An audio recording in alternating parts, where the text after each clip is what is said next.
اعوذ باللہ من الشیطان الرجیم بسم اللہ الرحمن الرحیم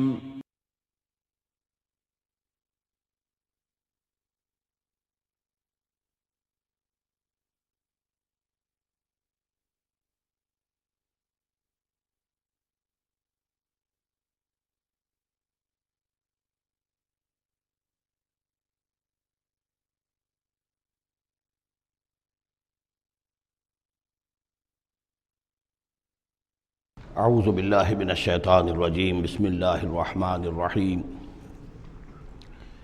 وَلَئِن شِئْنَا لَنَذْهَبَنَّ بِالَّذِي أَوْحَيْنَا إِلَيْكَ ثُمَّ لَا تَجِدُ لَكَ بِهِ عَلَيْنَا وَكِيلًا إِلَّا رَحْمَةً مِّن رَّبِّكَ إِنَّ فَضْلَهُ كَانَ عَلَيْكَ كَبِيرًا۔ اور اے نبی اگر ہم چاہیں تو جو چیز ہم نے آپ کی جانب وحی کی ہے، یعنی یہ قرآن حکیم، اسے ہم آپ سے سلب کر لے جائیں، آپ کے سینے سے محو کر دیں اسے۔ خطاب بظاہر حضور سے ہے، اصل میں یہ لوگوں کو بتایا جا رہا ہے کہ ان کا جو مقام ہے، یہ خود بھی کہتے ہیں کہ میں انسان ہوں، مجھ پر اللہ کی طرف سے وحی آئی ہے، میں نے کوئی دعویٰ نہیں کیا، نہ خدائی کا دعویٰ کیا ہے، نہ میں نے یہ کہا ہے کہ میں فرشتہ ہوں، یہ اللہ کی دین ہے، اللہ کی عطا ہے جو وحی انہیں عطا ہوئی ہے۔ تو گویا کہ اسی بات کو مؤکد کرنے کا یہ ایک اسلوب ہے، ہم چاہیں تو جو چیز ہم نے انہیں دی ہے جب چاہیں سلب کر سکتے ہیں۔ ثم لا تجد لک بہ علینا وکیلا، اور پھر آپ نہ پائیں گے اپنے پاس کوئی ایسی ہستی کہ جو دوبارہ آپ کو وہ حاصل کروا دے۔ الا رحمۃ من ربک، اگر نہ ہوتی رحمت آپ کے رب کی طرف سے، یعنی آپ کی طرف سے رحمت، رب کی طرف سے رحمت آپ پر ہے، اس کے ہونے کا کوئی امکان نہیں ہے، لیکن یہ کہ اصولی اعتبار سے سمجھ لیجئے کہ نہ یہ وحی جو ہے یہ آپ کی اپنی خود ساختہ ہے، نہ آپ اس کو اپنے پاس برقرار رکھنے پر خود قادر ہیں، اللہ نے عطا کی ہے اور اللہ تعالیٰ ہی اسے آپ کے سینے میں جمع کرے گا اور محفوظ رکھے گا۔ ان فضلہ کان علیک کبیرا، اس میں کوئی شک نہیں کہ اللہ کا آپ پر جو فضل ہے وہ بہت بڑا ہے۔ اب یہ آ رہی ہے وہی جو تحدی اور چیلنج جو ہے کہ پوری کتاب کا مطالبہ شروع میں کیا گیا کہ لائیے، پوری کتاب لائیے، قرآن جیسی کتاب بنا کر لائیے۔ قل لئن اجتمعت الانس والجن علی ان یاتوا بمثل ھذا القرآن، کہہ دیجئے کہ اگر تمام انسان اور جن جمع ہو کر کوشش کریں کہ اس قرآن جیسی کوئی کتاب تصنیف کر لیں، لا یاتون الا بمثلہ ولو کان بعضهم لبعض ظہیرا، نہیں لا سکیں گے اس جیسی کتاب، تصنیف نہیں کر سکیں گے، خواہ وہ ایک دوسرے کی کتنی ہی مدد کر لیں۔ وَلَقَدْ صَرَّفْنَا لِلنَّاسِ فِي هَذَا الْقُرْآنِ مِنْ كُلِّ مَثَلٍ، اور ہم نے تو قرآن میں، اس قرآن میں لوگوں کے لیے، ان کی ہدایت کے لیے، ان کے سبق آموزی کے لیے ہر مثال بیان کر دی ہے۔ فَأَبَىٰ أَكْثَرُ النَّاسِ إِلَّا كُفُورًا، لیکن اکثر لوگ جو ہیں وہ انکاری ہی ہیں اور وہ اڑے ہوئے ہیں کفران نعمت پر۔ وَقَالُوا لَن نُّؤْمِنَ لَكَ، اب یہ آ گئی تفصیل، وہ جو معجزے مانگتے تھے، وہ کہتے ہیں ہم ہرگز نہیں مانیں گے آپ کو، آپ کی تصدیق نہیں کریں گے، حتیٰ تفجر لنا من الارض ینبوعا، یہاں تک کہ آپ اسی سرزمین مکہ میں ہمارے دیکھتے دیکھتے ایک چشمہ نکال دیں۔ او تکون لک جنۃ من نخیل، یا آپ کے لیے یہاں ایک باغ بن جائے، پیدا ہو جائے جو کھجوروں کا باغ ہو، وعنب، اور اس میں انگوروں کی بھی بیلیں ہوں، فتفجر الانہار خلالھا تفجیرا، اور اس باغ کے اندر جو ہے آپ نہریں بھی جاری کر کے دکھا دیں۔ اور تسقط السماء کما زعمت علینا کسفا، یا یہ کہ پھر جیسے آپ کا خیال ہے کہ قیامت کی جو خبریں دے رہی ہیں کہ قیامت کے وقت جو ہے وہ آسمان جو ہے اس طرح ہو جائے گا اور پہاڑ جو ہے اس طرح ہو جائیں گے، تو آپ کا خیال ہے تو پھر قرآن کا آسمان کا کوئی ٹکڑا ہم پر گرا کر دکھا دیے، تسقط السماء کما زعمت علینا کسفا، کہ یہ آسمان جو ہے ٹکڑے ٹکڑے ہو کر ہم پر گر جائے۔ اور تاتی باللہ والملائکۃ قبیلا، یا پھر یہ کہ آپ اللہ کو اور فرشتوں کو لے آئیے ہمارے سامنے، وہ ہم رو در رو ان کو دیکھ لیں۔ او یکون لک بیت من زخرف، یا پھر آپ کے لیے ایک محل، ایک سنہری محل جو ہے تعمیر ہو جائے۔ او ترقی فی السماء، یا پھر آسمان میں چڑھ کر دکھائیں۔ ولن نؤمن لرقیک حتی تنزل کتابا نقرأہ، اور ہم نہیں مانیں گے آپ کے چڑھنے کو بھی جب تک کہ آپ لے کر نہ اترے ایک کتاب جسے خود ہم پڑھیں کہ ہاں اس کتاب میں یہ لکھا ہوا ہے۔ ان تمام مطالبات کے جواب میں کیا فرمایا؟ قل، کہہ دیجئے سبحان ربی، میرا رب پاک ہے، هل کنت الا بشرا رسولا، میں اس کے سوا اور کیا ہوں کہ ایک بشر ہوں، رسول، میں انسان ہوں، صرف یہ کہ مجھ پر وحی آئی ہے اور وہ وحی میں تمہیں پہنچانے پر مامور ہوں۔ بنیادی فرق یہ ہے، باقی یہ کہ سیرت و کردار کا جو فرق عظیم ہے وہ تم بھی جانتے ہو میں تمہارے درمیان ایک عمر گزار چکا ہوں، لیکن نوعیت جو ہے وہ تو یہ ہے کہ میں بھی ایک انسان ہوں، میں بھی اسی طرح پیدا ہوا ہوں جیسا تم پیدا ہوئے ہو، میرے والدین تھے،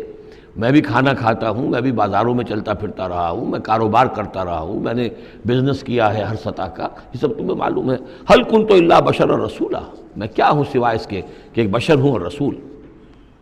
وما منع الناس ان یؤمنوا اذ جاءهم الہدی، اور نہیں روکا ہے لوگوں کو ایمان لانے سے جب کہ ان کے پاس ہدایت آ گئی، الا ان قالوا ابعث اللہ بشرا رسولا، مگر اس بات نے کہ انہوں نے کہا کہ کیا اللہ نے کسی بشر کو رسول بنا کر بھیجا ہے؟ رسول تو پھر کوئی فرشتہ آتا۔ اب اس کے جو دلیل یہاں دی گئی ہے وہ بہت اہم ہے۔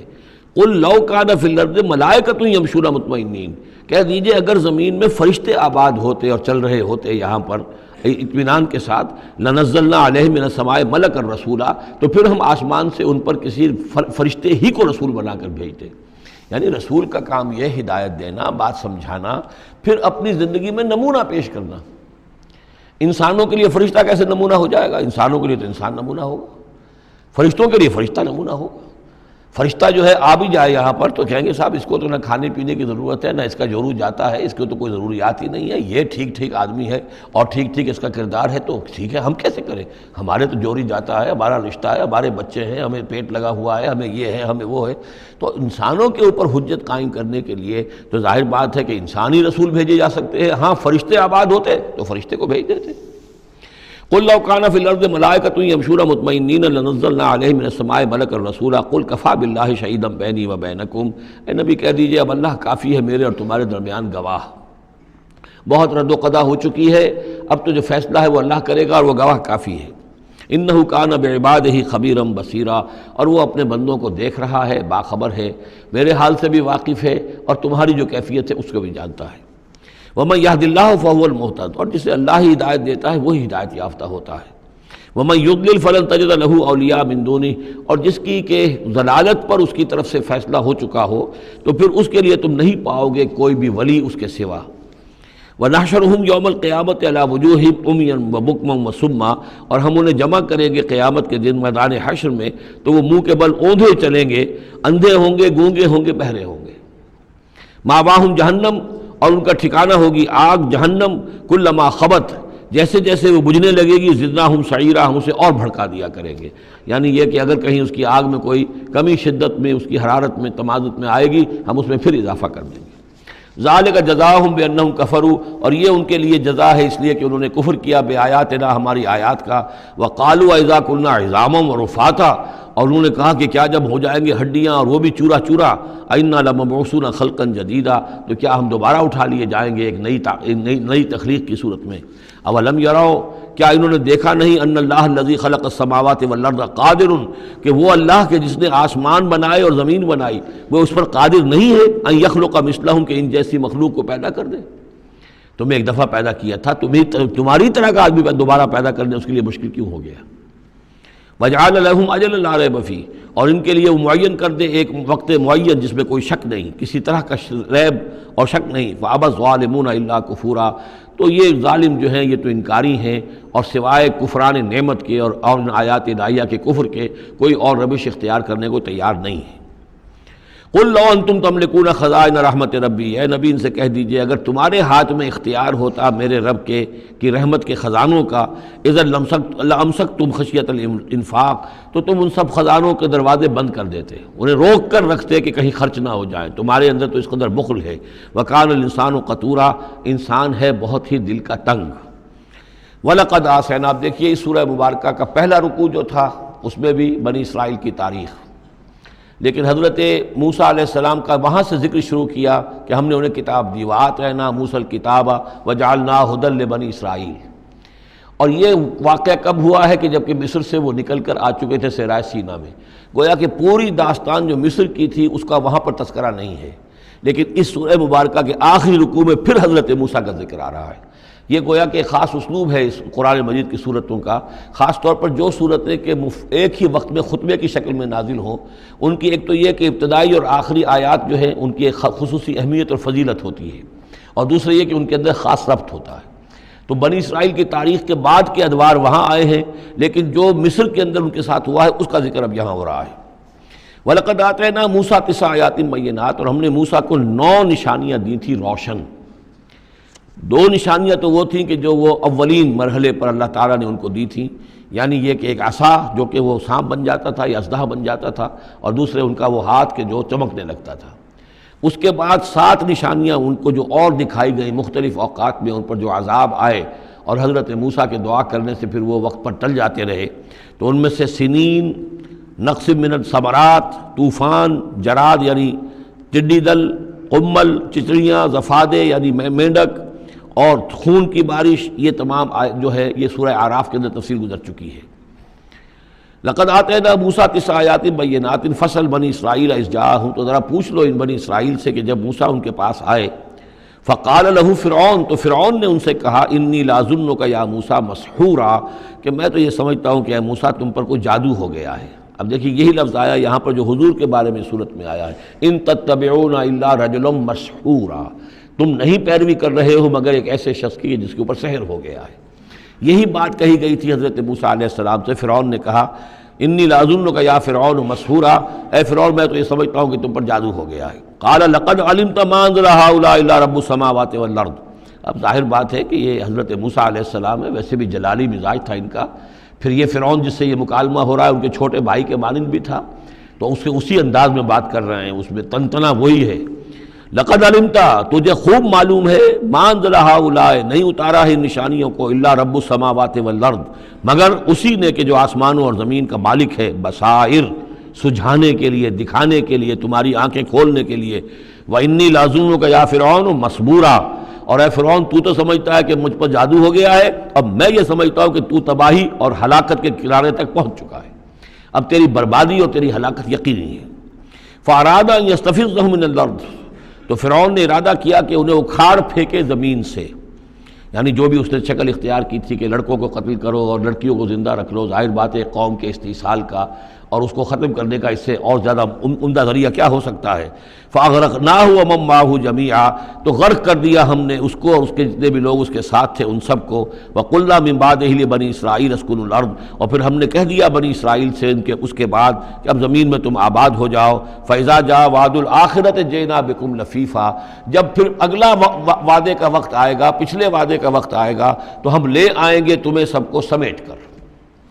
یہ وعد الآخرہ سے مراد اکثر و بیشتر تو لیا گیا آخرت کا وعدہ، جب قیامت آئے گی،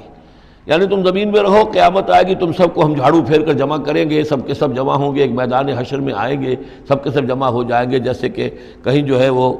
باغ میں جو ہے جھاڑو دی جاتی ہے اور سب کو جمع کر لیا جاتا ہے، تنکوں وغیرہ کو، جئنا بکم لفیفا، تم سب کو لپیٹ کر لے آئیں گے۔ لیکن میرا گمان یہ ہے کہ اس کے اندر اشارہ ہے اس بات کی طرف کہ جو ڈائسپورا کا پیریڈ جو چل رہا تھا بنی اسرائیل کی تاریخ کا، جو شروع ہوئے حضور کی بعثت کے وقت جو ہے 500 برس ہو چکے تھے، اور جب یہ صورت نازل ہو رہی ہے تو گویا کہ 550 برس ہو چکے تھے ان کے ڈائسپورا کو، اس لیے کہ 40 برس کی عمر میں تو حضور پر وحی شروع ہوئی ہے اور کم سے کم 10-12 سال اور بیت چکے ہیں۔ 550 برس سے وہ نکال دیے گئے تھے سرزمین فلسطین سے، اور وہ منتشر ہو گئے تھے پوری زمین میں، کوئی کہیں کوئی کہیں کوئی کہیں، لیکن اشارہ کیا جا رہا ہے کہ جب آخرت کا وقت قریب آئے گا تو تم سب کو سمیٹ کر لے آئیں گے، جیسے کہ آج ان کو جھاڑو پھیر کر پوری دنیا میں یہودیوں کو فلسطین میں جمع کیا جا رہا ہے۔ اس لیے کہ ان کا جو آخری جو انجام ہے، جس سزا کے یہ مستحق ہو چکے تھے حضرت مسیح علیہ السلام کو رد کر کے،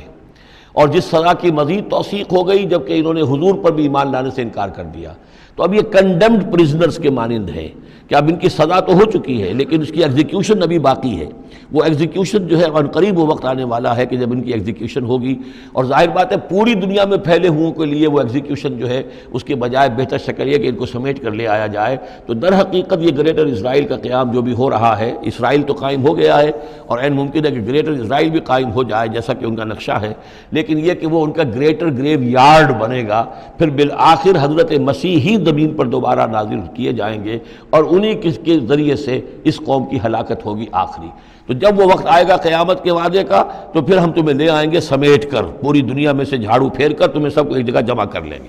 واللہ عالم۔ اب اس کے بعد پھر اس سورہ مبارکہ کی آخری آیات میں قرآن مجید کا تذکرہ جو ہے بڑے شاندار الفاظ میں ہے۔ وَبِالْحَقِّ أَنزَلْنَاهُ وَبِالْحَقِّ نَزَلَ، اس کو تو جب تک اس طرح زور دے کر نہ پڑھا جائے تو اس کا جو اصل جو ہے اس کا اثر وہ ظاہر نہیں ہوتا۔ اس قرآن کو ہم نے حق کے ساتھ نازل کیا ہے اور یہ حق کے ساتھ نازل ہوا ہے۔ یہ بالکل ایسے ہی ہے جیسے کہ سورۃ طارق میں ہے وما هو بالهزل انه لقول فصل وما هو بالهزل۔ یہ قرآن اب قول فیصل بن کر نازل ہوا ہے، جیسے کہ حضور نے فرمایا، حضرت عمر رضی اللہ تعالیٰ عنہ راوی ہے کہ ان اللہ یرفع بہذا الکتاب اقواما ویضع بہ آخرین۔ اب اللہ تعالیٰ اسی کتاب کی بدولت قوموں کو اٹھائے گا، مسلمانوں کو اٹھایا، عروج پر پہنچایا، اور اب ہم مسلمانوں نے اسے ترک کر دیا تو ہمیں زمین پر گرا دیا ہے۔ خار از محجوری قرآن شدی شکوہ سنجے گردش دوران شدی، اے چو شبنم برزمی افتندئی در بغل داری کتاب زندگی، وبالحق انزلناہ وبالحق نزل وما ارسلناک الا مبشرا ونذیرا۔ اور اے نبی ہم نے نہیں بھیجا ہے آپ کو مگر بشارت دینے والا اور نذیر بنا کر، خبردار کرنے والا۔ وقرآنا فرقناہ، اور یہ قرآن جو ہے اس نے ہم نے ٹکڑے ٹکڑے کر کے بھیجا ہے، تھوڑا تھوڑا کر کے بھیجا ہے، ایک دم پورا نہیں اتار دیا ہے۔ لتقرأوا علی الناس علی مکث، تاکہ آپ یہ پڑھیں لوگوں پر، لوگوں کو سنائیں پڑھ کر، ٹھہر ٹھہر کر، حالات کے مطابق، جن حالات سے کہ آپ کی دعوت اور تحریک گزر رہی ہو اسی کی مناسبت سے آیات نازل ہوں۔ سابقہ رسولوں کے حالات میں سے بھی جو واقعات کے اس دور کے ساتھ مناسبت رکھنے والے ہیں انہی کا تذکرہ کیا جائے۔ وَنَزَّلْنَاهُ تَنزِيلًا، اور ہم نے اس کو اتارا ہے تھوڑا تھوڑا کر کے۔ قُلْ آمِنُوا بِهِ أَوْ لَا تُؤْمِنُوا، اے نبی کہہ دیجئے تم اس پر ایمان لاؤ خواہ نہ لاؤ۔ ان الذین اوتوا العلم من قبلہ، یقیناً وہ لوگ جنہیں اس سے پہلے علم دیا گیا تھا، اذا یتلی علیہم، جب یہ قرآن ان کو پڑھ کر سنایا جاتا ہے، یخرون للاذقان سجدا، تو وہ اپنی ایڑیوں کے، اپنی ٹھوڑیوں کے بل سجدے میں گر پڑتے ہیں۔ ویقولون، اور کہتے ہیں سبحان ربنا، یہ یقیناً ہوں گے جب قرآن یہ کہہ رہا ہے تو یہود کے علماء میں سے اس وقت جب تک کہ براہ راست جو کنفرنٹیشن نہیں ہوئی تھی، حضور ابھی مدینے نہیں آئے تھے، دور دور سے خبریں آ رہی تھیں، تو بعض لوگ ہوں گے کہ جو دل کے اندر ان کے یہ نیکی کے جذبات جو ہیں وقتی طور پر اٹھے ابھرے، اور انہوں نے قرآن مجید کو پہچان کر پھر یہ کہ وہ سجدے میں گرے اللہ کے سامنے۔ وَيَقُولُونَ سُبْحَانَ رَبِّنَا إِن كَانَ وَعْدُ رَبِّنَا لَمَفْعُولًا، اور وہ کہتے ہیں پاک ہے ہمارا رب، اور یقیناً ہمارے رب کا وعدہ تو پورا ہو کر رہنا ہی تھا۔ اللہ کا تو وعدہ تھا، اللہ نے کہا تھا کہ ایک آخری نبی میں بھیجوں گا، اللہ نے کہا تھا اس کے منہ میں اپنا کلام ڈالوں گا۔ یہ کتاب استثناء جو ہے ڈیٹرانومی، اس کا باب جو ہے 18، اس کی 18 اور 19ویں آیات کے اندر ہے کہ میں ان کے بھائیوں میں سے اے موسیٰ تیرے مانند ایک نبی اٹھاؤں گا، ان کے بھائیوں میں سے، بنی اسرائیل کے بھائی بنی اسماعیل، ان میں سے تیرے مانند ایک نبی اٹھاؤں گا اور اس کے منہ میں اپنا کلام ڈالوں گا، اور وہ لوگوں سے وہی کچھ کہے گا کہ جو میں اسے بتاؤں گا۔ اب اس کی مصداق آ گیا، ان کان وعد ربنا لمفعولا، یقیناً ہمارے رب کا وعدہ تو پورا ہونا ہی تھا۔ وَيَخِرُّونَ لِلْأَذْقَانِ يَبْكُونَ، اور وہ گر پڑتے ہیں اپنی ٹھوڑیوں کے بل روتے ہوئے۔ وَيَزِيدُهُمْ خُشُوعًا، اور ان کے اندر خشوع اور خضوع کے اندر اضافہ ہو جاتا ہے۔ آیت سجدہ ہے، سجدہ کر لیجئے۔ عظیم خزانے ہیں معرفت خداوندی کے اور توحید ربانی کے۔ اسی طرح کی 2 آیات آئیں گی سورہ کہف کے آخر میں۔ قُلِ ادعوا اللَّهَ أَوِ ادعوا الرَّحْمَٰنَ، کہو کہ چاہے اللہ کہہ کر پکار لو اور چاہے رحمان کہہ کر پکار لو۔ ایما تدعو، جس سے تم پکارو، فلہ الاسماء الحسنی، یہ جان لو کہ تمام اچھے نام اسی کے ہیں، ہر خیر، ہر خوبی، ہر بلائی، ہر حسن، ہر کمال، ہر جمال، جو بھی تم تصور کر سکتے ہو، any good, any beauty, any perfection, جس چیز کا تصور کرو وہ اللہ کی ذات میں بتمام و کمال موجود ہے۔ فللہ الاسماء الحسنی، قل ادعوا اللہ أو ادعوا الرحمن ایما تدعوا فلہ الاسماء الحسنی ولا تجہر بصلاتک ولا تخافت بہا۔ اور جب اس سے تم سرگوشی کیا کرو، مناجات کیا کرو نماز پہ، تو نہ تو اپنی آواز بہت بہت پست رکھو اور نہ ہی اس کو بہت زیادہ بلند کرو۔ وابتغ بین ذالک سبیلا، بلکہ اس کے بین ایک روش اختیار کرو۔ آخری آیت جو ہے یہ یوں سمجھیے کہ اپنے مضمون کی مناسبت کے اعتبار سے تو واقعتاً یہ ہے کہ یہ سورہ اخلاص کے تقریباً ہم وزن آیت ہے۔ 5 انداز سے اس میں اللہ تعالیٰ کی توحید اور عظمت کا بیان ہے ایک آیت میں۔ قل الحمدللہ، کہیے کل حمد، کل شکر اللہ کے لیے، الذی لم یتخذ ولدا، دوسری بات جس نے کہ کسی کو اپنی اولاد نہیں بنایا، نہ بیٹا نہ بیٹی، لم یلد ولم یولد، سورہ اخلاص۔ ولم یکن لہ شریک فی الملک، نمبر 3 اس کا کوئی ساجی نہیں ہے بادشاہی میں، تنہا مالک ہے، مالک الملک۔ کوئی اختیار کسی کے پاس نہیں ہے۔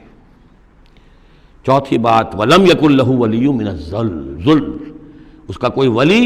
کمزوری کی وجہ سے نہیں ہے۔ تم دوستیاں نبھاتے ہو، پالتے ہو اس لیے کہ تمہیں ضرورت ہوتی ہے، دوست وقت پہ کام آئے گا۔ تم اس کی کبھی کوئی ناجائز بات بھی ماننے پہ مجبور ہو جاتے ہو، دوست ہے اس کی بات کیسے ٹال دوں؟ اس لیے کہ دل میں یہ ہوتا ہے کہ کبھی مجھے بھی اس سے کوئی بات منوانی پڑے گی، ضرورت ہو سکتا ہے۔ اللہ کو کوئی احتیاج نہیں۔ تمہاری دوستیوں کے ساتھ تمہاری احتیاجیں، تمہاری کمزوریاں بھی وابستہ ہیں۔ اللہ کی دوستی ہے لیکن اس کی کسی کمزوری کی بنیاد پر نہیں، یہ تصور ذہن سے نکال دو۔ لہذا اللہ پر کوئی دھونس نہیں جما سکتا، اللہ سے کوئی بات کوئی جبرن جو ہے اپنی طاقت کے بل پر بنوا نہیں سکتا۔ اور سب سے بڑی پھر پانچویں بات وَكَبِّرْهُ تَكْبِيرًا، اس کی تکبیر کرو جیسے کہ تکبیر کا حق ہے۔ اور تکبیر کرو کہ میں نے ترجمہ کیا ہے، تکبیر کہنے سے صرف نہیں ہو جاتی، اللہ اکبر کہنا جو ہے یہ تو صرف ایک پہلا درجہ ہے۔ ہم نے کہا اللہ بڑا ہے، اللہ کو بڑا کرو جیسا کہ بڑا ہونا چاہیے۔ تمہاری پارلیمنٹ میں اس کی بڑائی مانی جائے، طے ہو اس پارلیمنٹ کے اوپر تلوار لٹکی ہوئی ہے، کتاب و سنت کے خلاف کوئی قانون سازی یہاں نہیں ہو سکتی، تب معلوم ہوا کہ اس پارلیمنٹ میں اللہ بڑا ہے۔ تمہاری عدالت کے اندر اللہ بڑا ہو، معلوم ہو کہ اللہ کے قوانین کے خلاف یہاں کوئی فیصلہ نہیں ہو سکتا۔ وَمَن لَّمْ يَحْكُم بِمَا أَنزَلَ اللَّهُ فَأُولَٰئِكَ هُمُ الْكَافِرُونَ، جب تک اس پر عمل نہیں ہوتا اللہ بڑا کہاں ہے؟ اللہ کو تو آپ نے مسجدوں میں بند کر دیا، مسجدوں میں رہو، بس یہاں ہم تیری تکبیر بھی کریں گے، جو بھی ہے، جو بھی ہم کچھ تسبیح تحمید کرتے رہیں گے۔ بازار سے باہر نہ، مارکیٹ میں بھی کوئی اور چیز بڑی ہے، گھر میں بھی بیوی بڑی ہے، کیا کریں بیوی نہیں مانتی، کیا کریں جی عورتیں نہیں مانتی۔ بات تو واقعی غلط ہے، آپ جو کہہ رہے ہیں بات صحیح ہے، لیکن کیا کریں عورتیں نہیں مانتی۔ کون بڑا ہے؟ بڑا تو پھر اللہ نہیں ہے۔ کبرہ تکبیرا، اسے بڑا کرو جیسے کہ بڑا کرنے کا حق ہے۔ تو یہ 5 اسلوب ہیں اس میں کہ جو توحید کے بیان ہوئے ہیں۔ سورۃ الکہف، بسم اللہ الرحمن الرحیم، الحمد للہ الذی انزل علی عبدہ الکتاب ولم یجعل لہ عوجا۔ یہ پوائنٹ میں نوٹ کرا چکا ہوں کہ آخری آیت کیا تھی؟ قل الحمد للہ، کہو کل حمد اللہ کے لیے ہے۔ یہ آخری آیت تھی سورہ بنی اسرائیل کی، اور سورہ کہف کی آیت شروع ہو رہی ہے الحمد للہ الذی، گویا کہ اس حکم کی تعمیل جو ہے اس سے آغاز ہو رہا ہے اس سورہ مبارکہ کا۔ اس کو میں نے کہا تھا یہ انٹر لاکڈ ہیں دونوں صورتیں جو ہیں۔ جیسے آتا ہے تورات میں کہ حضرت یعقوب اپنے بھائی عیسو کی ایڑیاں پکڑے ہوئے تولد ہوئے، یہ جڑواں پیدا ہوئے تو 2 بھائی عیسو اور یعقوب۔ عیسو بڑے تھے، یعنی بڑے اس معنی میں جو بھی ہوتے ہیں جڑواں، ان میں جو پہلے جس کی ولادت ہو جائے وہ بڑا ہوتا ہے، چاہے 2 منٹ کا فرق ہو 5 منٹ کا فرق ہو۔ تو اس کی ولادت کے بعد پھر حضرت یعقوب، تو عقب کہتے پیچھے کو، پیچھے آنے والا یعقوب اس لیے ان کا نام پڑ گیا ہے کہ یہ پچھلا ہے۔ جو پہلا تھا وہ عیسو تھا، عیسو کے بارے میں کچھ معلوم نہیں ان کی اولاد وغیرہ کدھر گئی، بہرحال وہ ایک علیحدہ بحث ہے۔ تو اسی طریقے سے یہ سورہ کہف جو ہے گویا کہ سورہ بنی اسرائیل کی ایڑیاں پکڑے ہوئے قرآن مجید میں وارد ہو رہی ہے۔ اس میں آپ دیکھیے الحمدللہ الذی انزل علی عبدہ، وہی اللہ تعالیٰ نے اللہ کے اپنے رسول کی جو نسبت ہے اس کو عبد کے نمایاں کیا ہے۔ کتاب نازل کی ولم یجعل لہ عوجا، اور اس میں کوئی کجی نہیں رکھی، قیما، سیدھی، ٹھیک ٹھیک، روشن، مبین، لینذر بأسا شدیدا۔ اب یہ ہے لفظ جو بہت زیادہ غور کرنے کے قابل ہے۔ اس کتاب کے حضور پر نزول کے مقاصد میں سے ایک یہ بھی ہے خبردار کر دیں ایک بہت بڑی آفت سے۔ ویسے باسن جب واحد آتا ہے تو عام طور پر اس کے معنی جنگ ہوتے ہیں، جب جمع میں آتا ہے تو سختی، مصیبت، بھوک، فاقہ، یہ سارے بأسا۔ آیت البر میں بھی ہم نے پڑھا والصابرین فی البأساء والضراء وحین البأس۔ بأسا جب جمع میں آیا ہے تو فقر و فاقہ، تکلیف، مصیبت، اور حین الباس جنگ کے وقت۔ تو ان دونوں کو ذہن میں رکھیے، بہت بڑی آفت، بہت بڑی آفت، بہت بڑی آفت ایک تو ہے دجالی فتنے کی، دجال المسیح الدجال جو آنے والا ہے، جس کے بارے میں حدیث میں آتا ہے کہ کوئی نبی اور رسول ایسا نہیں گزرا جس نے اپنی قوم کو دجال کے فتنے سے آگاہ نہ کیا، اور پوری انسانی تاریخ میں دجال کے فتنے سے بڑا کوئی فتنہ نہیں ہوگا، اور وہ ہر بندہ مومن کے امتحان کے لیے کڑا ترین جو ہے مرحلہ آ جائے گا، سخت ترین امتحان اس کا لیا جائے گا۔ تو یہ جو سختی ہے اس کی خبر دیتے ہوئے یہ سورہ مبارکہ نازل ہو رہی ہے۔ اور خاص طور پر اسے باسن اگر جنگ کے معنی میں لیں تو الملحمۃ العظمیٰ، کتاب الملاحم جو کہ آپ دیکھیں گے احادیث کی کتابوں میں پورا باب ہے کتاب الملاحم، اور اس کا تعلق بھی دجال کے ساتھ ہے، کیونکہ پھر دجال ہی کو قتل کریں گے حضرت مسیح علیہ السلام نازل ہو کر۔ تو یہ سارا مسئلہ جو ہے اس کی خبر دینے کے لیے قیما لینذر بأسا شدیدا من لدنہ، گویا کہ یہ جو احادیث کی کتابوں میں آپ کو حدیث کے ابواب ملتے ہیں، چاہے وہ کتاب الفتن ہو اور چاہے وہ کتاب جو ہے آثار قیامہ ہے، اس طرح کے جتنے بھی ہیں، اور کتاب الملاحم ہے، یہ گویا کہ اس کی شرح ہے لینذر بأسا شدیدا من لدنہ، اور یہ ہوگا بھی خاص اللہ کی طرف سے، یہ آزمائش بھی، یہ دجال کا فتنہ بھی، یہ بہت بڑی جنگ بھی، جس کو آرمگڈون کہتے ہیں، کرسچین جو ٹریڈیشن ہے اس میں اس کے لیے لفظ ہے آرمگڈون، ایک بہت بڑی جنگ ہوگی۔ ڈکشنری میں بھی آپ دیکھیں گے کہ خیر اور شر کی قوتوں کے درمیان اس دنیا کے خاتمے سے پہلے ایک بہت بڑی جنگ ہونی ہے جس کا نام یہ آرمگڈون ہے۔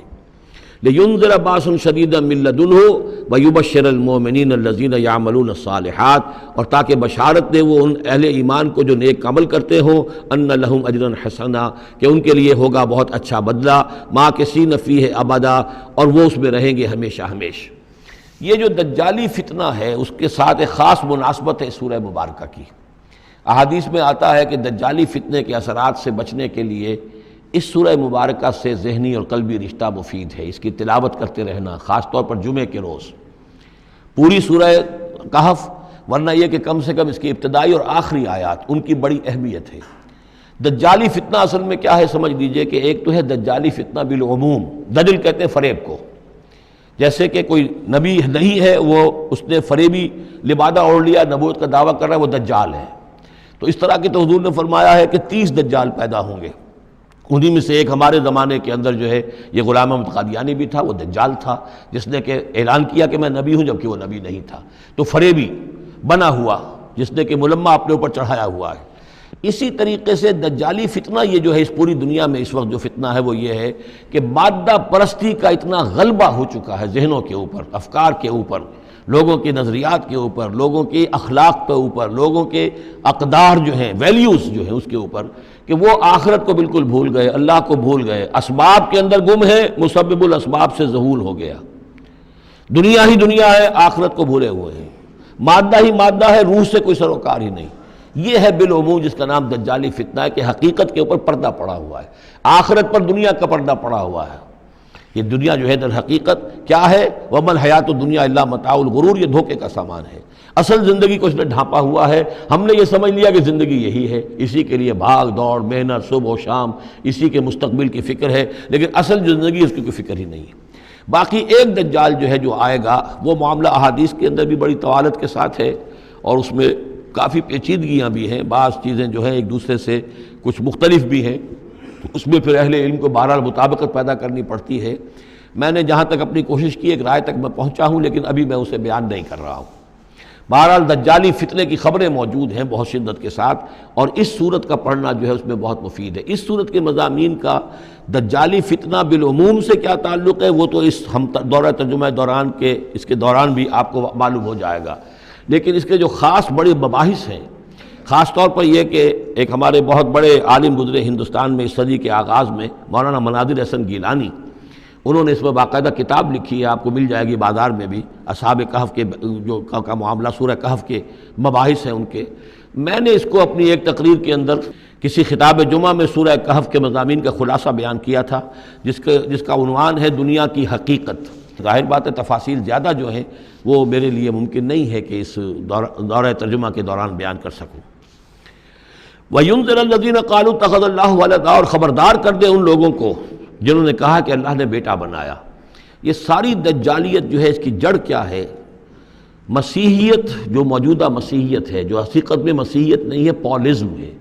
جس کی بنیاد تثلیث پر ہے کہ اللہ کا بیٹا بنا دیا حضرت مسیح علیہ السلام کو، اور انہیں کفارہ بنا دیا، تمام جو بھی مان لے ان کو ان کے گناہوں کا، پیش کی معافی ہے ان کے گناہوں کی جو حضرت مسیح پر ایمان لے آئے۔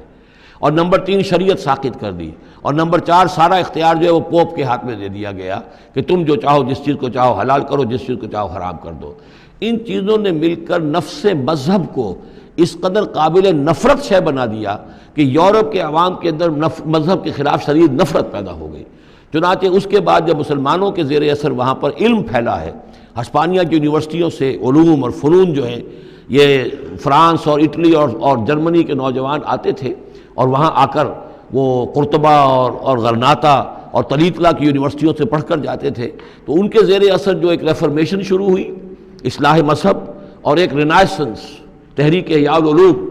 وہ جو اصل تو تحریک تھی اس بات کی کہ انسان علم کی طرف دوبارہ رجوع کرے، لیکن یہ کہ وہ علم جب آگے بڑھا ہے تو وہاں پہ عیسائیت کے خلاف جو رد عمل تھا اس کی وجہ سے اس میں مذہب کی دشمنی جو ہے اس تحریک کے اندر خود بخود شامل ہو گئی۔ تو مذہب سے بیزاری، روحانیت کا انکار، آخرت سے بالکل بے پرواہی اور اس کا بھی انکار، اور خدا ہے یا نہیں ہے اس سے کوئی سروکار نہیں، یہ جو اس تہذیب کے اصل میں اثرات بنے ہیں سارے، یہ اسی غلطیوں کا یہ اثرات ہیں، نتائج ہیں کہ جو عیسائی مذہب کے اندر جو یہ تحریفات کر کے جو غلطیاں کی گئی ہیں، اس کو یہاں کہا گیا ہے کہ ان لوگوں نے کہ جنہوں نے یہ عقیدہ ایجاد کیا، ما لہم بہ من علم، ان کے پاس اس کے لیے کوئی علمی سند نہیں ہے، ولا لآبائہم، نہ ان کے آباء و اجداد کے پاس کوئی سند تھی، کبرت کلمۃ تخرج من افواہہم، بہت بڑی بات ہے جو ان کے منہ سے نکل رہی ہے، بہت بڑی گستاخی ہے جو یہ اللہ تعالیٰ کی شان میں کر رہے ہیں، ان یقولون الا کذبا، یہ نہیں کہہ رہے مگر جھوٹ، سراسر سیدھا سفید جھوٹ بول رہے ہیں، فلعلک باخع نفسک علی آثارہم، تو اے نبی شاید کہ آپ اپنے آپ کو ہلاک کر لیں گے ان کے جو اثرات پڑنے والے ہیں، عیسائیت کے اس غلط عقیدے کے جو نتائج برآمد ہوئے ہیں، جب یہ نتائج ظاہر ہوں گے تو وہ اتنے سنگین ہوں گے، فلعلک باخع نفسک، کہ ان کے احساس سے اور ان کے ادراک سے شاید کہ آپ اپنے صدمے سے اپنے آپ کو ہلاک کر لیں، ان لم یؤمنوا بہذا الحدیث اسفا، اگر یہ لوگ اس حدیث پر، اس قرآن پر، یہ بات جو بتائی جا رہی ہے اس پر ایمان نہ لائے، اس پر ایمان نہ لائے، اپنے اس غلط عقیدے پر قائم رہے، اس غلط مذہب کو انہوں نے برقرار رکھا، تو اس کا جو رد عمل ہوگا نوع انسانی پر، اور اس سے تاریخ انسانی اور انسانی ثقافت جس غلط رخ پر پڑے گی، جو دجالیت کا فتنہ اس سے جنم لے گا، ان تمام چیزوں کے اثرات سے شاید آپ کو اتنا صدمہ ہو کہ فلعلک باخع نفسک علی آثارہم ان لم یؤمنوا بہذا الحدیث اسفا، انا جعلنا ما علی الارض زینۃ لہا، ہم نے زمین کے اوپر جو کچھ ہے اسے اس کا گہنا بنا دیا ہے، بناؤ سنگھار بنا دیا ہے، زینت بنا دیا ہے۔ یہ آپ نوٹ کر لیجئے، لفظ زینت اور زمین میں اس کی زیبائش اور آرائش، یہ اس سورہ مبارکہ کا عمود ہے، یعنی اس کو اتنا کھبا دیا ہے نگاہوں میں اللہ نے کہ آخرت سے خود بخود انسان غافل ہو جاتا ہے، یہ پردہ پڑ گیا ہے، چمک دمک ہے، یہ کاریں ہیں، یہ بلڈنگیں ہیں، یہ کوٹھیاں ہیں، یہ عالیشان عمارتیں ہیں، یہ کیا کچھ اس کی جو یوں سمجھیے پومپ اینڈ شو جو ہے اس وقت دنیا کا، اور ظاہر بات ہے امریکہ میں جا کر دیکھیے تو جو کچھ یہاں دیکھ رہے ہیں اس سے 10 گنا 100 گنا 1000 گنا آپ کو نظر آئے گا، عقلیں دنگ ہو جاتی ہیں۔ نتیجہ کیا نکلتا ہے کہ انسان یہ سمجھتا ہے کہ اصل شے یہی مادہ ہی ہے، اصل ہدایت پہ یہی لوگ ہیں، یہی لوگ ہیں صحیح معنی میں کہ جنہوں نے واقعتاً علم حاصل کیا ہے، لہٰذا ان کی غلط تہذیب، ان کا غلط تمدن، ان کے تمام غلط ثقافت کے معاملات کے بھی ہم اسی طریقے سے پیروی کر رہے ہیں۔ یہ سارا مسئلہ جو ہے وہ اس لیے ہے کہ یہ چمک دمک دنیا کی جو زیبائش اور آرائش اس سے ہم متاثر ہیں۔ انا جعلنا ما علی الارض زینۃ لہا، جو کچھ زمین کے اوپر ہے اسے ہم نے اسے اس کے لیے بناؤ سنگھار بنا دیا ہے، لنبلوہم، تاکہ ہم آزمائیں ان کو، ایہم احسن عملا، کون ہے ان میں سے اچھے عمل کرنے والا۔ یعنی اب یوں دیکھیے وہ شعر جو ایک ہے، اگرچہ ذرا تھوڑا سا شان باری تعالیٰ کے اعتبار سے تو شاید اتنا مناسب نہ ہو، لیکن یہ کہ مفہوم کو ادا کرتا ہے کہ رخ روشن کے آگے شمع رکھ کر وہ یہ کہتے ہیں ادھر آتا ہے دیکھیں یا ادھر پروانہ جاتا ہے، ایک طرف ذات باری تعالیٰ ہے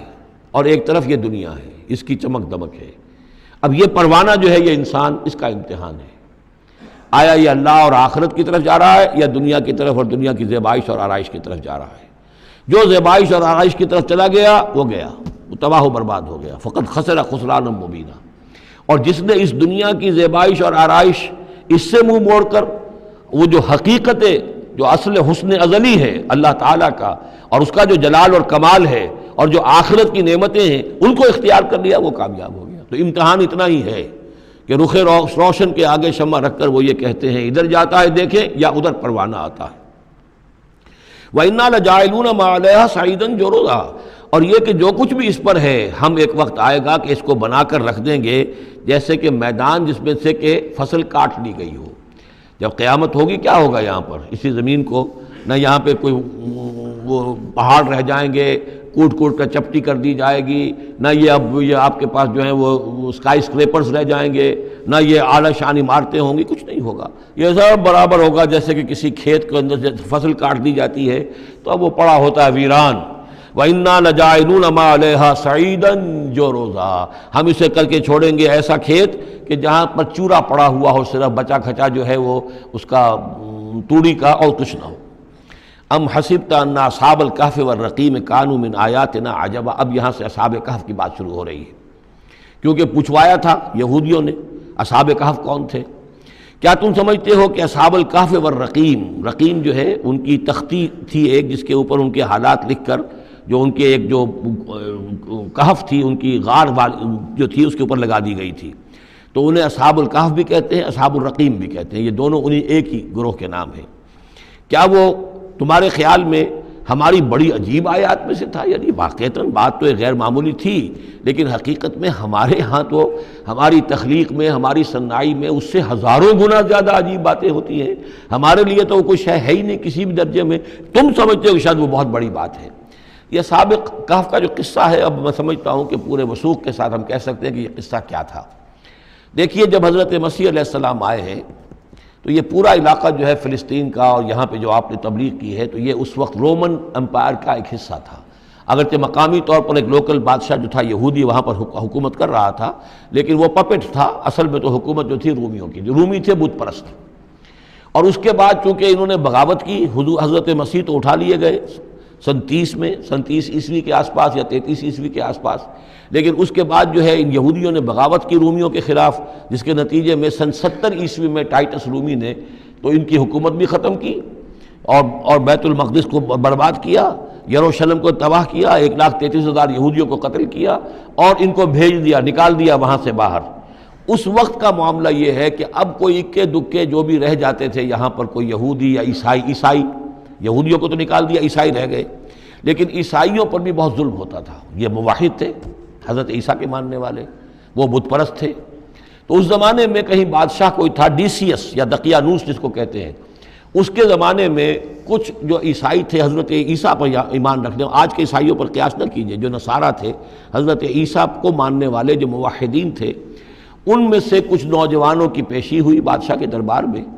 انہوں نے کہا کہ تم اپنے نئے دین سے اگر باز نہیں آؤ گے، اتنے دن کی مہلت تمہیں دی جا رہی ہے تو تمہیں سولی چڑھا دیا جائے گا، بس مہلت دی جا رہی ہے، جاؤ غور کر لو، سوچ لو۔ ان لوگوں نے آ کر سوچا کہ اب نہ تو ہمارے لیے یہ ممکن ہے کہ ہم مقابلہ کر سکیں، چلو کسی غار میں چھپ جاتے ہیں، دیکھیں اللہ تعالیٰ کیا کرتا ہے ہمارے لیے۔ وہ ایک غار میں جا کر چھپ گئے، اور غار میں جا کر چھپے ہیں تو اللہ نے انہیں وہاں پر سلا دیا، موت طاری نہیں کہ سلا دیا، اللہ کروٹ بھی بدلواتا رہا، ان کے لیے سارا کچھ بندوبست کیا، اللہ کی قدرت میں تھا۔ حضرت عزیر کو 100 برس کے لیے مار دیا تھا، موت کے بعد ان کو دوبارہ زندہ کر دیا، لیکن یہ کہ ان کا معاملہ یہ ہے کہ ان کو وہاں پر جو ہے تقریباً 300 برس یہ وہاں پر پڑے رہے اس غار کے اندر۔ غار کی شکل کچھ خاص ایسی تھی کہ ادھر آنا جانا لوگوں کا تھا ہی نہیں، اور یہ ہے جو موجودہ ترکی کے علاقے میں شہر ایفسس ہے ایک، اس کے آس پاس ہیں اس طرح کے غار، جیسے ایجنٹا کے غار ہندوستان کے مشہور ہیں، ایسے ہی وہاں بھی غاروں کا سلسلہ ہے، اور ہیں بھی وہ ایسے کہ ان کے دہانے جو ہیں وہ ہیں شمال کی جانب، تو دھوپ ان میں براہ راست نہیں جاتی، صرف یہ کہ ریفلیکٹڈ لائٹ تو آتی ہے، لیکن یہ کہ براہ راست دھوپ نہیں جاتی، تو ایک طرح کا اندھیرا سا اس کے اندر، ٹوائی لائٹ جسے آپ کہہ لیں، وہ رہتا ہے سارا دن۔ وہاں پر یہ 300 برس تک سوتے رہے۔ اس 300 برس کے عرصے میں یہ ہوا کہ رومن امپائر جو ہے اس نے خود عیسائیت اختیار کر لی۔ 300 عیسوی کے اندر کانسٹنٹائن جو تھا ایمپرر، وہ عیسائی ہو گیا، اب پوری امپائر جو عیسائی ہو گئی۔ اب اس کے زمانے میں اس کے بعد تھیوڈوسیس ہے ایک، 446 عیسوی میں یہ تھا، اس کے زمانے میں اللہ تعالیٰ نے ان لوگوں کو جگایا 300 برس کے بعد۔ اب یہ سمجھ رہے ہیں کہ وہی زمانہ ہے، وہی کفار کی حکومت ہے، وہی مشرکین ہیں۔ اب انہوں نے ڈرتے ڈرتے اپنے کسی ایک آدمی سے کہا بھائی جاؤ یہ لے کے سکہ لے کر جاؤ چاندی کا، اور کچھ نہ کچھ کھانے پینے کے لیے لے کر آؤ، دیکھنا لیکن اس طرح ہو کہ ہمارا پتہ نہ چل جائے کہ ہم یہاں چھپے ہوئے ہیں۔ وہاں جو گئے انہوں نے وہ سکہ پیش کیا، اور کہا یہ سکہ تمہارے پاس کہاں سے آیا؟ یہ تو بہت پرانا سکہ ہے، تو 400 سال پرانا، 300 سال پرانا سکہ کہاں سے لے آئے تمہیں کوئی خزانہ ملا ہے؟ بہرحال اس حوالے سے اب وہ جو ہے وہ پکڑے گئے، ان کی حالت جو ہے وہ جو بات سامنے آ گئی، لیکن جب بات سامنے آ گئی تو اب ان کا تو بہت یعنی وہ عزت کی گئی، اس لیے کہ اب تو جو ان کا مذہب تھا در حقیقت پوری مملکت کا مذہب وہی ہو چکا تھا، تو صورتحال تو تبدیل ہو چکی ہے۔ پھر یہ کہ اس کے بعد تفصیل معلوم نہیں ہے کہ غالباً وہ جا کر اپنی اسی غار میں وہ سو گئے ہیں، یا دوبارہ اللہ نے ان پر وہیں پر موت طاری کر دی ہے، اس کا دروازہ بند کر کے اور اس پر ایک تختی لگا دی گئی ہے۔ یہ اصحاب کہف ہے۔ گبن کی جو ہے decline and fall of Roman Empire, اس میں بھی یہ 7 سلیپرز، 7 سونے والے، ان کی کہانی موجود ہے۔ یہ چیز جو ہے گویا کہ رومن لٹریچر کے اندر موجود تھی، اس کا جو ذکر موجود تھا، اور قرآن مجید میں یہ امتحاناً سوال کیا گیا حضور سے، تو اس کا جواب دیا گیا کہ یہ 300 برس تک کچھ لوگوں کو سلا دینا، یہ اللہ تعالیٰ کے نزدیک تو کوئی بڑی بات نہیں ہے، تمہارے نزدیک ام حسبت ان اصحاب الکہف والرقیم کانوا من آیاتنا عجبا اذ ابى الفتية الى الکہف، جبکہ وہ نوجوان آئے اپنے اس غار میں، فقالوا، اور انہوں نے کہا ربنا آتنا من لدنک رحمتا، پروردگار اب خاص اپنے خزانہ فضل سے ہمارے لیے رحمت کا بندوبست فرما، وہیئ لنا من امرنا رشدا، اور ہمارے لیے ہمارے معاملے کے اندر جو ہے وہ کوئی عافیت کا بندوبست فرما، فضربنا علی آذانہم، تو ہم نے تھپکی دے دی ان کے کانوں پر، فی الکہف سنین عددا، اسی وہ غار کے اندر جو ہے وہ سوتے رہے کئی سال۔ ابھی یہاں اس بات کو نہیں چھیڑا کتنے سال، سنین عددا، متعدد سال وہ سوتے رہے۔ ثم بعثناہم، پھر ہم نے انہیں اٹھایا، لنعلم ای الحزبین احصیٰ لما لبثوا امدا، تاکہ ہم دیکھیں کہ 2 گروہوں میں سے کس کو صحیح معلوم ہے کہ کتنے عرصے وہ وہاں رہے تھے۔ اس کا ذکر آگے آ جائے گا، 2 گروہوں سے مراد کیا ہے۔ نحن نقص علیک نبأہم بالحق، اے نبی ہم آپ کو ان کا یہ قصہ سنا رہے ہیں، بیان کر رہے ہیں ان کے حالات حق کے ساتھ، صحیح بلا کم و کاسٹ۔ انہم فتیۃ آمنوا بربہم، وہ چند نوجوان تھے جو ایمان لائے اپنے رب پر، توحید کے ساتھ ایمان لانے والے، وزدناہم ہدی، اور ہم نے ان کی ہدایت میں اور اضافہ فرمایا، وربطنا علی قلوبہم، ہم نے ان کے دلوں کو ڈھارس دی، مضبوطی دی، دلوں کے اندر ثبات پیدا کر دیا، اذ قاموا، جب وہ بادشاہ کے دربار میں کھڑے ہوئے، اور جیسے کبھی حضرت ابراہیم علیہ السلام نے بات کی تھی اسی طرح ڈٹ کر انہوں نے بات کی، اذ قاموا فقالوا، اور انہوں نے کہا ربنا رب السماوات والارض، ہمارا رب تو وہ ہے جو آسمانوں اور زمین کا رب ہے، ہم کسی اور رب کو ماننے کے لیے تیار نہیں، کسی اور دیوی کو، کسی دیوتا کو، کسی بت کو ہم ماننے کو تیار نہیں۔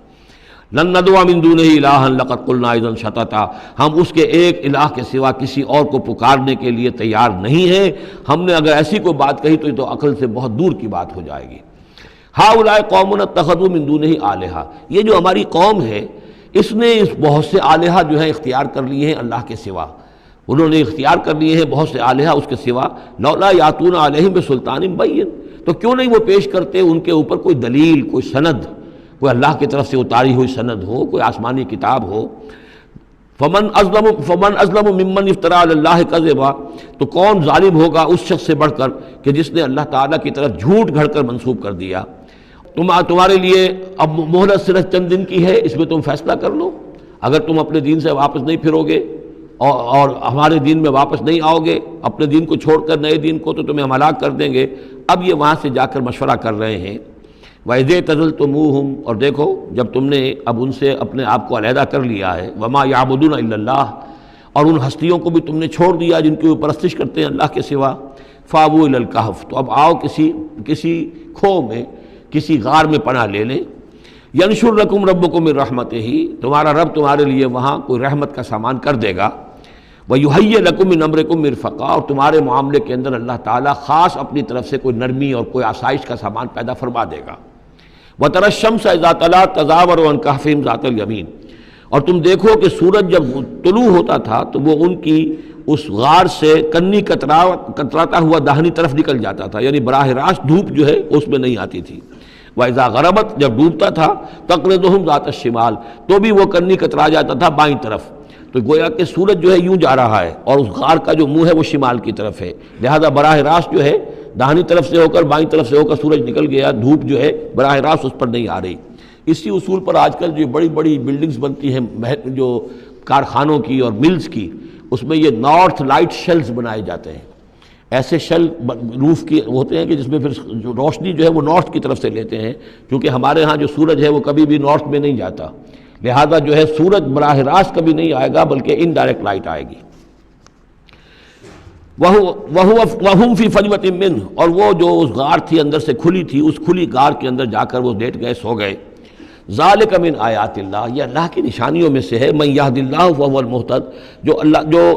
جس کو اللہ ہدایت دیتا ہے وہی ہے کہ جو ہدایت یافتہ ہوتے ہیں، وَمَن يُضْلِلْ فَلَن تَجِدَ لَهُ وَلِيًّا مُرْشِدًا، اور جس کو اللہ تعالیٰ گمراہ کر دے، جس کی گمراہی کا فیصلہ فرما دے، پھر اس کے لیے تم نہیں پاؤ گے کوئی بھی جو حمایتی ہو، مددگار ہو، اس کو راہ پر لانے والا۔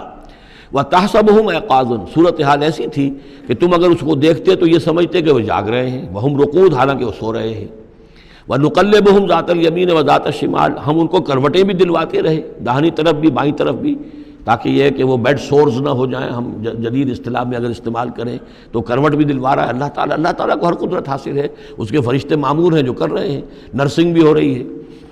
ذات الشمال وکلبہم باسط ذراعیہ بالوسید، ان کا ایک کتا بھی تھا جو اپنے دونوں ہاتھ پھیلا کر، دونوں اگلے جو ہیں پاؤں جو ہاتھ اس کو سمجھیے، وہ اس کے کوئی بہت ہی خونخوار قسم کا کتا تھا جو اس غار کے منہ پر اپنے دونوں ہاتھ پنجے آگے پھیلا کر بیٹھا ہوا ہے زور سے۔ اس کا نتیجہ کیا نکلتا تھا؟ لو اطلعت علیہم، اگر اچانک تمہارا کہیں وہاں گزر ہو جائے، لولیت منہم فرارا ولملیت منہم رعبا، تو وہاں سے تمہارے اوپر غروب طاری ہو جائے، خوف طاری ہو جائے، اور میں وہاں سے تم بھاگو، کہ بڑا بھیانک منظر ہے، ایک کہف ہے، اندر اندھیرا ہے، اور آگے جو ہے بڑا کوئی ٹیریئر بل قسم کا کتا جو ہے وہ بیٹھا ہوا ہے، خوفناک قسم کا، اور اس نے اپنے پنجے بھی آگے کیے ہوئے ہیں۔ وَلَمُلِئْتَ مِنْهُمْ رُعْبًا وَكَذَلِكَ بَعَثْنَاهُمْ، اسی طرح پھر ہم نے انہیں ایک وقت میں اٹھایا، لِيَتَسَاءَلُوا بَيْنَهُمْ، تاکہ وہ آپس میں ایک دوسرے سے سوال کریں۔ قَالَ قَائِلٌ مِّنْهُمْ كَمْ لَبِثْتُمْ، ان میں سے ایک نے کہا کتنے عرصے یہاں ہم رہے ہوں گے، کیا خیال ہے آپ کا؟ قَالُوا لَبِثْنَا يَوْمًا أَوْ بَعْضَ يَوْمٍ، انہوں نے کہا کہ ہم رہے ہوں گے ایک دن یا دن کا کچھ حصہ، تھوڑی سی نیند ہم نے لی ہے، استراحت کی ہے، اور کیا کیا ہے۔ قَالُوا رَبُّكُمْ أَعْلَمُ بِمَا لَبِثْتُمْ، کچھ اور تھے، انہوں نے کہا چھوڑو اس بات کو، اللہ تمہارا جانتا ہے کتنی دیر رہے، 2 گھنٹے رہے، 2 دن رہے، کیا پتہ، ہمیں کیا معلوم۔ فَابْعَثُوا أَحَدَكُمْ بِوَرِقِكُمْ هَٰذِهِ، تو لو یہ چاندی کا سکہ، ورق جو ہے چاندی کو کہتے ہیں، تو اس کو دے کر ایک آدمی کو بھیجو الی المدینۃ، شہر کی طرف، فَلْيَنظُرْ، وہ دیکھے، أَيُّهَا أَزْكَىٰ طَعَامًا، کہاں سے کوئی پاکیزہ خوراک مل سکے۔ ظاہر بات ہے کہ وہ ان کا جو تصورات تھے، موحد بھی تھے، تو وہ پاکیزہ کھانا بھی چاہتے تھے۔ أَيُّهَا أَزْكَىٰ طَعَامًا فَلْيَأْتِكُم بِرِزْقٍ مِّنْهُ، تو اس میں سے کچھ ہمارے لیے راشن لے آئے۔ وَلْيَتَلَطَّفْ، اور دیکھے کہ وہ نرمی کرے، کسی سے جھگڑ نہ پڑے، کہیں کسی سے جھگڑ پڑا اور جھگڑنے کی وجہ سے پھر کوئی شکل ہو جائے تو ہم تک لوگ پہنچ جائیں، تو بڑی نرمی کے ساتھ وہ معاملہ کرے۔ یہ ولیتلطف نوٹ کر لیجئے، یہ تعداد حروف کے اعتبار سے قرآن مجید کا نصف ہے۔ ولیتلطف کا تے نصف اول میں ہے، لام یہ نصف ثانی میں ہے، یہ عین نصف ہے تعداد حروف، الفاظ نہیں، حروف، الفابیٹس جو ہیں، جو حروف کی گنتی کی گئی ہے اس کے اعتبار سے یہ ٹھیک نصف ہو گیا، آدھے حروف اس کے تا پر پورے ہو گئے اور بقیہ آدھے جو ہیں شروع ہو رہے ہیں لام سے۔ وَلْيَتَلَطَّفْ، اور نرمی کا معاملہ رکھے، وَلَا يُشْعِرَنَّ بِكُمْ أَحَدًا، اور ایسا نہ ہو کہ وہ ہمارے اوپر متنبع کر دے، لوگوں کو مطلع کر دے، اس کا ذریعہ بن جائے۔ إِن يَظْهَرُوا عَلَيْكُمْ، اگر وہ تمہارے اوپر غالب آ گئے اور قابو پا لیا انہوں نے تم پر، يَرْجُمُوكُمْ، یا تو تمہیں رجم کر دیں گے، اب سنسار کر دیں گے، او یعیدوکم فی ملتہم، یا تمہیں مجبور کریں گے اور اپنی ملت میں، اپنے دین میں وہ واپس لے جائیں گے۔ ولن تفلحوا اذا ابدا، اور اگر ایسا ہو گیا تو پھر ہمیشہ کہ تم فلاح سے دور ہو جاؤ گے، پھر نہیں پا سکو گے فلاح کبھی بھی۔ وکذالک اثرنا علیہم، اس طرح ہم نے مطلع کر دیا ان لوگوں پر، یعنی اب وہاں کے لوگوں نے، شہر کے لوگوں کو مطلع ہو گئے کہ یہ لوگ، ظاہر بات ہے کہ بڑا ایک چرچا ہو گیا ہوگا یہ کون ہے۔ اب اس نے بات بتائی، پھر وہ آئے تو معلوم ہوا کہ ہاں واقعتاً کہ ان کے حالات، کوئی 7 آدمی ہوتے تھے ایک زمانے میں، اور وہ کہیں روپوش ہو گئے تھے، گم ہو گئے تھے، کہیں نہیں ملے تھے، پوری مملکت میں تلاش کیا گیا تھا، پھر ان کے حالات ایک تختی کے اوپر لکھ کر جو ہیں وہ خزانے میں رکھ دیے گئے تھے، وہ تختی کہیں نکلوائی گئی، 300 برس سے زائد پرانی بات تھی، اس کے اوپر وہ قصہ پورا کا پورا لکھا ہوا مل گیا، تو وہ ساری چیز جو ہے وہ بات کھل گئی۔ وَكَذَلِكَ عَثَرْنَا عَلَيْهِمْ، اور اس طرح ہم نے یہ بات ظاہر کر دی ان پر، لِيَعْلَمُوا، اب اس سے کیا کیا چیزیں واضح ہوئیں؟ ان وعد اللہ حق وان الساعۃ لا ریب فیہا، اللہ کا وعدہ سچا ہے اور یہ کہ قیامت کے بارے میں کوئی شک نہیں ہو سکتا، آتیۃ لا ریب فیہا، وہ آ کر رہے گی۔ اس لیے کہ جب 300 برس تک ایک آدمی سویا رہ سکتا ہے اور پھر وہ اٹھ گیا تو کیا مشکل ہے اللہ کے لیے کہ وہ جو مر چکے ہوں ان کو دوبارہ زندہ کر دے۔ اذ یتنازعون بینہم امرہم، اب وہ ان کے بارے میں آپس میں جھگڑنے لگے کہ کیا کرنا چاہیے ان کا معاملہ۔ وہ تو جا کر اپنی غار کے اندر دوبارہ سو گئے اور اب اللہ نے ان کے اوپر موت جو ہے حقیقی موت وارد کر دی۔ اب کیا کرنا چاہیے؟ اذ یتنازعون بینہم امرہم، تو انہوں جب کہ وہ آپس میں جھگڑ رہے تھے، فقالوا ابنوا علیہم بنیانا، کچھ لوگوں نے کہا کہ یہاں پہ ایک یادگار تعمیر کر دی جائے، ایک عمارت تعمیر کی جائے، معلوم ہو کہ یہاں اتنا بڑا واقعہ ہوا ہے تو اس کے پاس ایک یادگار تعبیر ہو۔ ربہم عالم بہم، ان کا رب ان سے اب بہتر واقف ہے۔ قال الذین غلبوا علی امرہم، تو جن لوگوں کی بات مانی گئی، جو غالب آئے اپنی رائے کے اعتبار سے، انہوں نے یہ کہا لنتخذن علیہم مسجدا، کہ اب ہم یہاں پر ایک مسجد تعمیر کریں گے ان کی یاد میں۔ اب یہاں تک کا واقعہ بیان کر کے فرمایا سیقولون ثلاثۃ رابعہم کلبہم، یہ لوگ کہیں گے کہ وہ 3 تھے اصحاب کہف اور چوتھا تھا ان کا کتا۔ وَيَقُولُونَ خَمْسَةٌ سَادِسُهُمْ كَلْبُهُمْ، اور کچھ یہ کہیں گے کہ نہیں وہ 5 تھے اور چھٹا تھا ان کا کتا۔ رجمم بالغیب، یہ ساری باتیں جو یہ کہہ رہے ہیں یہ اندھیرے کے اندر ٹامک ٹوئیاں ہیں، یہ تیر تکے چلا رہے ہیں اندھیرے کے اندر۔ وَيَقُولُونَ سَبْعَةٌ وَثَامِنُهُمْ كَلْبُهُمْ، اور ان میں سے کچھ وہ بھی ہیں جو کہتے ہیں کہ وہ 7 تھے اور 8واں ان کا کتا تھا۔ قُلْ رَبِّي أَعْلَمُ بِعِدَّتِهِمْ، کہہ دیجئے کہ میرا رب زیادہ بہتر جانتا ہے کہ ان کی تعداد کتنی تھی۔ مَا يَعْلَمُهُمْ إِلَّا قَلِيلٌ، نہیں جانتے اس چیز کو مگر بہت کم لوگ۔ یہاں قرآن مجید نے صراحت تو نہیں کی، لیکن مفسرین کا کہنا یہ ہے کہ بٹوین دی لائن بتا دیا کہ یہی رائے صحیح ہے، اس لیے کہ ثلاثۃ رابعہم کلبہم، خمسۃ سادسہم کلبہم، درمیان میں واو نہیں ہے، لیکن سبعۃ وثامنہم کلبہم اس کے اندر جو ہے زور ہے۔ دوسرے یہ کہ جب وہ جاگے تھے تو ایک نے سوال کیا تھا کتنے دن ہم رہے ہوں گے، پھر جواب میں 3 نے کہا تھا 1 دن، یا اس کا کچھ حصہ اس لیے کہ 3 سے کم پر جمع کا اطلاق نہیں ہو سکتا۔ قالو جو ہے صیغہ جمع کا ہے، 3 سے کم پر نہیں، 2 ہوتے تو قالا ہوتا۔ اسی طریقے سے پھر جنہوں نے یہ کہا کہ چھوڑو اس مسئلے کو اور کسی کو بھیجو کھانا لانے کے، وہ بھی کم سے کم 3 تھے، اس لیے کہ وہ بھی قالو کے لفظ کے ساتھ ہے، تو 3 جمع 3 اور ایک پوچھنے والا، وہ 7 بن گئے۔ ویسے یہ کہ گبن کی کتاب میں بھی میں نے آپ کو بتایا 7 سلیپرز، یہ گویا کہ ان کی ہاں بھی جو ٹریڈیشنز ہیں ان کی روایات جو تاریخی چلی آ رہی ہیں، ان میں یہ کہانی کے طور پر یہ چیز موجود ہے ان کے لٹریچر کے اندر۔ تو گویا کہ اللہ نے تائید اسی کی ہے، لیکن یہ کہ اس میں جھگڑنے کی ضرورت کیا ہے؟ فلا تمہارے فیہم الا مراء ظاہرا، تو اس معاملے کے اندر اے نبی آپ ان سے کچھ زیادہ جھگڑیے مت۔ ولا تستفت فیہم منہم احدا، اور نہ ہی ان چیزوں کے بارے میں ان میں سے کسی سے پوچھیے، اس لیے کہ یہ چیزیں ایسی نہیں ہیں، اسی میں ہمارے لیے ہدایت ہے۔ جو چیز دینی اعتبار سے اہم نہ ہو، اور جو خاص طور پر جو ہمارے لیے جو اصل مسئلہ اس وقت ہے، اقامت دین کی جد و جہد اصل مسئلہ، اس کے اعتبار سے جس کی اہمیت نہ ہو، اس کے بارے میں زیادہ چھان بین کرنا، زیادہ بحث و نظام میں پڑھنا جو ہے وقت ضائع کرنا ہے، بلکہ وہ اپنی اس جد و جہد کو نقصان پہنچانے والی بات ہے۔ فلا تمہارے فیہم الا مراء ظاہرا ولا تستفت فیہم منہم احدا ولا تقولن لشیء، یہ بہت اہم واقعہ آ رہا ہے یہاں۔ اس واقعے میں حضور صلی اللہ علیہ وسلم سے ایک سہو ہو گیا تھا۔ جب یہ سوالات کیے گئے تو حضور نے فرمایا ٹھیک ہے میں اس کا جواب دے دوں گا، تم آنا، اور یہ کہ انشاءاللہ نہیں کہا، کل تم آنا میں تمہیں جواب دے دوں گا، انشاءاللہ نہیں کہا، صاف ہو گیا، غلطی ہو گئی۔ لیکن یہ کہ اللہ تعالیٰ نے جن کے جتنے رتبے بلند ہوتے ہیں پھر ان کی سختی بھی اتنی ہوتی ہے، جن کے رتبے ہیں سوا، ان کی سوا مشکل ہے۔ ہم عام طور پر یہ باتیں کہتے رہتے ہیں ہمارے لیے اللہ نے کیا گرفت کرنی ہے کہ ان کی کوئی حیثیت ہی نہیں، کوئی مقام ہی نہیں، لیکن یہ کہ جو بلند مقام والا ہو اور وہ بغیر انشاءاللہ کہہ دے کہ کل یہ ہو جائے گا اور انشاءاللہ نہ کہے تو اس پر پھر گرفت ہو گئی۔ تو حضور کی کئی دن گزر گئے کہ جبرائیل نہیں آئے، اور آپ کے لیے پھر ایک مشکل پیدا ہو گئی، گویا کہ مخالفین نے تالیاں پیٹ دی ہوگی کہ لو بس فیل ہو گئے، ناکام ہو گئے اس امتحان کے اندر، جو ہے وہ تو اب یہ کامیاب نہیں ہو پائے۔ اس کے بعد جبرائیل آئے، یہ واقعات بھی لے آئے، ساتھ ہی یہ ہدایت بھی لائے۔ وَلَا تَقُولَنَّ لِشَيْءٍ إِنِّي فَاعِلٌ ذَلِكَ غَدًا، دیکھیے کبھی نہ یہ کہیے گا کہ یہ کام میں کل ضرور کر دوں گا، إِلَّا أَن يَشَاءَ اللَّهُ، مگر اس استثناء کے ساتھ اگر اللہ نے چاہا۔ یہ ہماری تہذیب کے اب یوں سمجھیے کہ کچھ کلمات ہیں سماجی، ہمارے ثقافت کے، ان کے اندر جو ہے توحید کی روح جو ہے وہ کوٹ کوٹ کر بھری ہوئی ہے۔ کوئی اچھا منظر دیکھا، سبحان اللہ، یعنی یہ کہ اس منظر میں کچھ نہیں ہے، اصل میں حسن اللہ کا ہے۔ پھول دیکھا، سبحان اللہ، پھول کی تعریف نہیں کر رہے ہیں، اب بنانے والے کی تعریف ہے جس نے اتنا عمدہ پھول بنایا ہے۔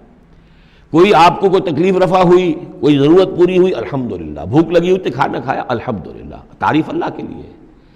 کوئی چیز آپ اپنے گھر میں داخل ہوئے، منظر اچھا لگا، بچے کھیل رہے ہیں، بڑا اچھا ماحول ہے، کہیے ماشاءاللہ ماشاءاللہ، جو اللہ کو پسند ہے۔ یہ جو کچھ ہے وہ اللہ کی مشیت سے ہے، یہ کوئی میری صلاحیت سے، میری قوت سے تو نہیں ہے۔ اسی طرح سے کوئی کام کرنا، انشاءاللہ میں یہ کام کرنا تو چاہتا ہوں، ارادہ تو ہے، لیکن ظاہر بات ہے کہ اللہ تعالیٰ کی مشیت کے بغیر، اللہ کی مرضی اور اذن کے بغیر تو نہیں ہو سکتا۔ تو یہ بھی گویا کہ، اور یہ سارے کلمات اس صورت میں آپ کو مل جائیں گے، ماشاء اللہ، انشاءاللہ، اور اس سے پہلے ہم الحمدللہ سے شروع کر چکے ہیں۔ الحمدللہ الذی انزل علی عبدہ الکتاب ولم یجعل لہ عوجا ولا تقولن لشیء انی فاعل ذلک غدا الا ان یشاء اللہ واذکر ربک اذا نسیت، اور اپنے رب کو یاد کر لیا کیجئے جب آپ بھول جائیں، یعنی یہ کہ اگر کسی وقت بھول جائیں تو پھر جب یاد آ جائے وَاذْكُرْ رَبَّكَ، تو پھر اللہ تعالیٰ کی طرف دھیان لگائیے۔ وَقُلْ عَسَىٰ أَن يَهْدِيَنِ رَبِّي لِأَقْرَبَ مِنْ هَٰذَا رَشَدًا، اور کہیے کہ ہو سکتا ہے کہ میرا رب اس معاملے میں اس سے بہتر راہ کی طرف میری رہنمائی کر دے، یعنی میں یہ کیوں کہوں کہ یہ کام میں کروں گا، ہو سکتا ہے اللہ تعالیٰ جو ہے اس سے بہتر کوئی صورتحال پیدا کر دے۔ لہذا اس معاملے کے اندر بھی کوئی زیادہ جازم ہو جانا نہیں چاہیے، بلکہ معاملات کو تفویض الامر الی اللہ، سپردم بتو مایا خیشرا تو دانی حساب کم و بیشرا، تو اس طریقے سے انسان جو ہے اللہ تعالیٰ کے حوالے کیے رکھے۔ وَلَبِثُوا فِي كَهْفِهِمْ 300 سنین وازدادوا تسعا، اور وہ رہے اپنی اس غار میں 300 برس اور اس کے اوپر 9 سال۔ اس کی تعبیر کیا ہے؟ شمسی حساب سے 300 برس، اور یہ 300 برس جو شمسی ہوتے ہیں جو سولر کیلنڈر کے، وہ قمری حساب سے 309 بن جاتے ہیں۔ اس حوالے سے یہ دونوں عدد بالکل صحیح ہے۔ قل اللہ اعلم بما لبثوا، کہیے یہ بھی اللہ بہتر جانتا ہے کتنے عرصے رہے، اس میں بھی بحث میں پڑھنے کی ضرورت نہیں۔ لہو غیب السماوات والارض، اللہ تعالیٰ ہی کے اختیار میں ہے اور اللہ ہی کے علم میں ہے غیب کل کا کل آسمانوں اور زمین کا۔ اب صرف بہی واسمع، کیا ہی عجیب اور اچھا ہے وہ دیکھنے والا، اور کیا ہی اچھا ہے وہ سننے والا، اس کی سماعت، اس کی بصارت کا تم کیا اندازہ کرو گے۔ ما لہم من دونہ من ولی، ان کا کوئی ساتھی اور پشت پناہ اور مددگار اور حمایتی نہیں ہے اس کے سوا۔ ولا یشرک فی حکمہ احدا، اور وہ اپنے حکم اور اختیار اور اپنی حاکمیت کے حق میں کسی کو شریک کرنے کو تیار نہیں ہے۔ یہ جو توحید حاکمیت جو ہے، اس کے بارے میں نوٹ کر لیجئے، سورہ یوسف میں ہم نے پڑھا ان الحکم الا للہ امر اللہ تعبدوا الا ایاہ ذالک الدین القیم۔ سورہ بنی اسرائیل کی آخری آیت میں آیا ولم یکن لہ شریک فی الملک، بادشاہت میں اس کا کوئی شریک نہیں۔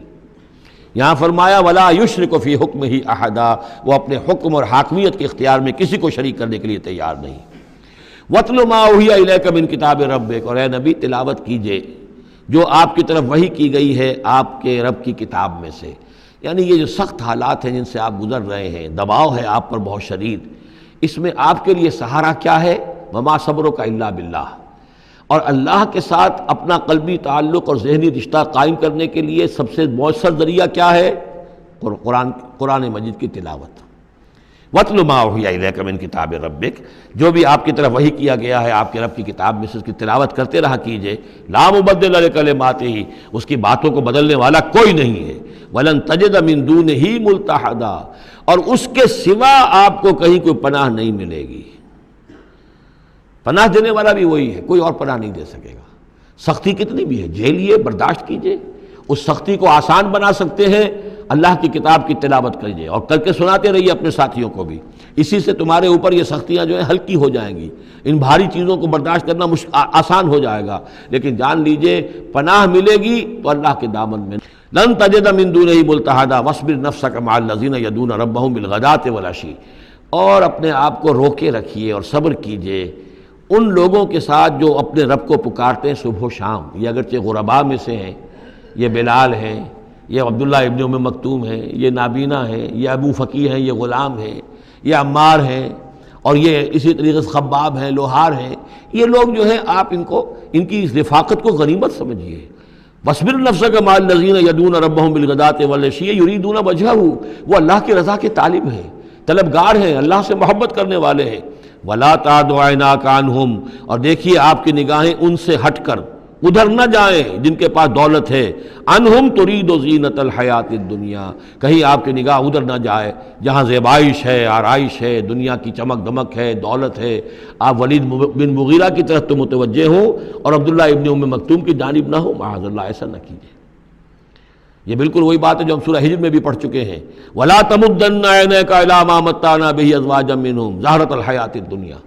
یہ جو بھی ہم نے ان کو دے رکھا ہے دنیا کا ساز و سامان، چمک دمک، اس کی طرف آپ کی نگاہیں نہ اٹھیں۔ ولا تعد عیناک عنہم، آپ کی نگاہیں ان سے ہٹ کر، انہیں نظر انداز کر کے ان لوگوں کی طرف نہ متوجہ ہو جائیں، ترید زینت الحیات الدنیا، تو کیا آپ بھی دنیا کی، کہ لوگوں کو یہ گمان ہونے لگے، شک ہو جائے کہ آپ کی نگاہ میں بھی دنیا کی زینت کا جو ہے بہت اس کی اہمیت ہے۔ ولا تطع من اغفلنا قلبہ عن ذکرنا، اور مت بات مانیے اس کی جس کے دل کو ہم نے اپنی یاد سے غافل کر دیا ہے، واتبع ہواہ، اور جو اپنی خواہش نفس کی پیروی کر رہا ہے، وکان امرہ فرطا، اور اس کا کام جو ہے وہ اعتدال سے بہت ادھر ادھر ہو گیا ہے۔ بارک اللہ لی ولکم فی القرآن العظیم ونفعنی وإیاکم بالآیات والذکر الحکیم۔